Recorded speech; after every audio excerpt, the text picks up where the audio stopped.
Bienvenue, c'est l'heure des actus. Au programme, il ne tombe pas dans l'oubli, portrait de Michel Feurer à Mertzwiller, rencontre avec Sylvie Raboutet et Guy Montagnier qui nous parlent de leur spectacle à venir.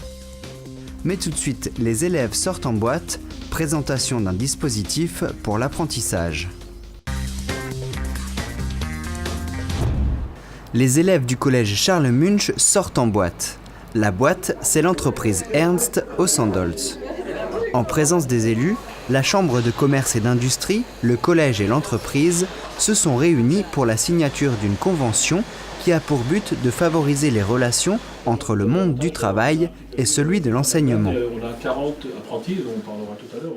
Nous nous sommes inspirés d'une idée qui est née il n'y a pas très longtemps, en 2008, dans la Technologieregion de Karlsruhe, qui est une fédération des intérêts économiques, commerciaux, artisanaux de la région de Karlsruhe, qui a lancé cette opération, qui a formidablement réussi, puisqu'en 2012, ils avaient quasiment 100% des établissements concernés par ces contrats, ce type de contrat. Et qui est une réussite, puisque sur 1200-1500 apprentis qui forment là-bas, tous ont trouvé des places. Par contre, il reste 200-250 entreprises qui cherchent encore des apprentis. Il faut penser qu'actuellement, et c'est pas seulement chez nous, c'est partout en France, il y a une certaine génération qui va prendre sa retraite. Avec ce dispositif, la CCI est bien décidée à combler le fossé et à redorer l'image de l'apprentissage. En Allemagne, c'est Wirtschaft macht Schule. On aurait pu traduire ça parce que l'économie fait l'école. La convention est signée. La Chambre de commerce et d'industrie suivra le partenariat et fera un audit pour vérifier le bon fonctionnement et la tenue des engagements de chacune des parties, comme la visite de l'entreprise et des interventions en classe. Ernst est une entreprise jeune, dynamique, très ouverte à l'apprentissage, puisqu'en Allemagne, il y avait 40 apprentis dans l'entreprise, et que je connaissais un peu, et qui nous a dit, mais on est très ouvert, surtout avec l'idée qu'on a plus à offrir que les autres. On a le site de Niederbronn, mais on a aussi la partie transfrontalière avec Sussenhofen, Oberkirch, près de Kiel. D'autres signatures sont prévues avec des grandes entreprises transfrontalières. L'objectif est fixé à 20 conventions avant 2015. Les classes sortent en boîte.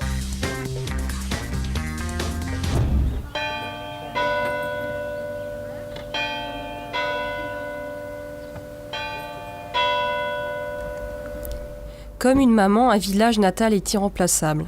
En 1862, Mertzwiller a vu naître Michel Feurer. Amoureux de sa terre, l'artiste peintre a vécu la majeure partie de sa vie en ces lieux. Daniel Schalbert, généalogiste, raconte son histoire avec Mertzwiller. En fait, ces racines que j'ai pu retrouver, donc son aïeul, le plus ancien que j'ai pu retrouver, ça remonte à 1739, son année de naissance.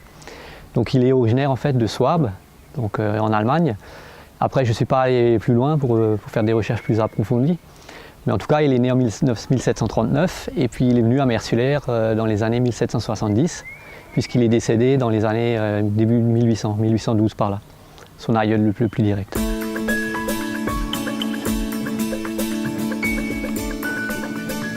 Qu'est-ce qui a motivé son départ du village ?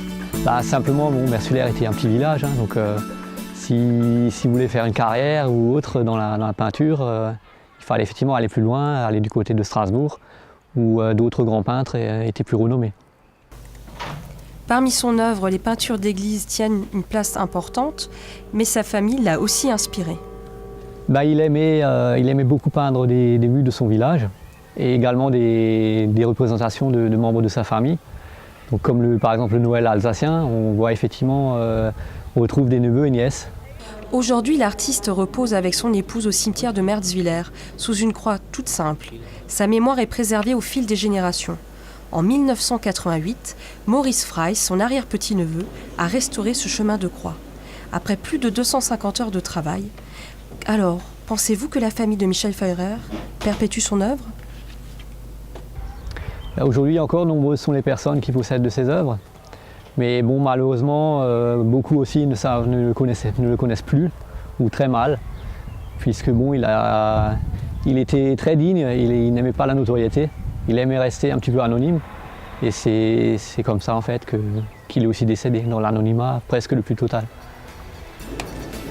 Pour plus d'informations sur les travaux de généalogie de Daniel Chalbert, rendez-vous sur le site www.feurer.fr.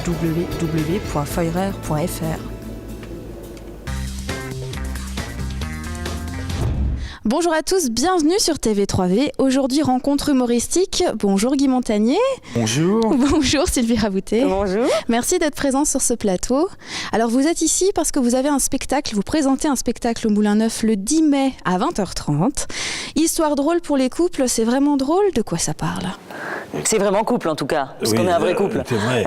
C'est vraiment drôle, je pense, puisque les gens rient. Ou alors ils sont hyper hypocrites, ceux qu'on a vus avant, mais...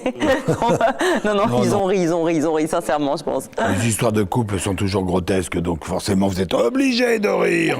D'accord. Et vous êtes basé, c'est parce que vous êtes un couple sur scène, mais aussi dans la vie.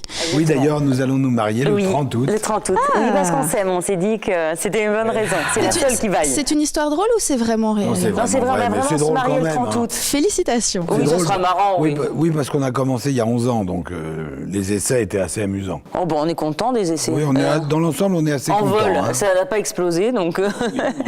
donc ça devrait bien se passer. Normalement. Très bien. Alors félicitations tout d'abord. Merci. Et donc on parlait d'histoires drôles pour les couples. Vous êtes un couple, vous avez des histoires drôles. Vous vous êtes basé sur votre couple à la ville aussi, forcément, j'imagine. On démarre le spectacle un peu comme ça.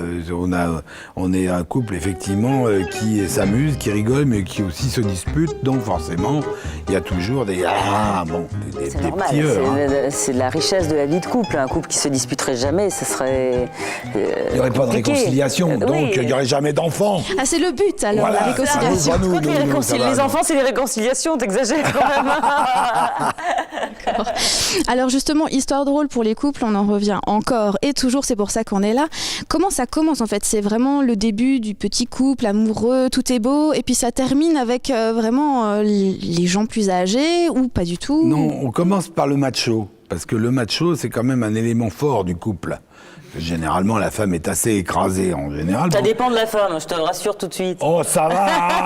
T'as pas l'ouvrir ta grande gueule maintenant, parce qu'on est à la télé, hein, bon.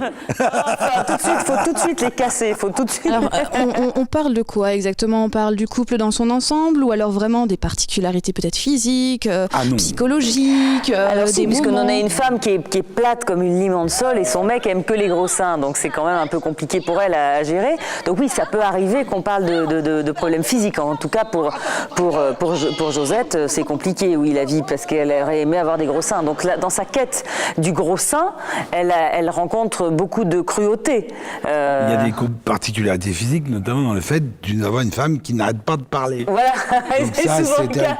Il faut trouver la trappe à pile. Vous êtes auteur, co-auteur, interprète, vous êtes metteur en scène aussi sur le spectacle.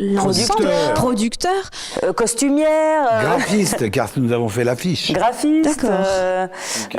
Costumière, oui, c'est vrai. Costumière. Et tu repasses. Oui, coach, on se coach l'un l'autre. Oui, on fait tout nous-mêmes. L'autre jour, on est arrivé sur une date et la dame nous dit « Mais vous n'avez pas de staff ?»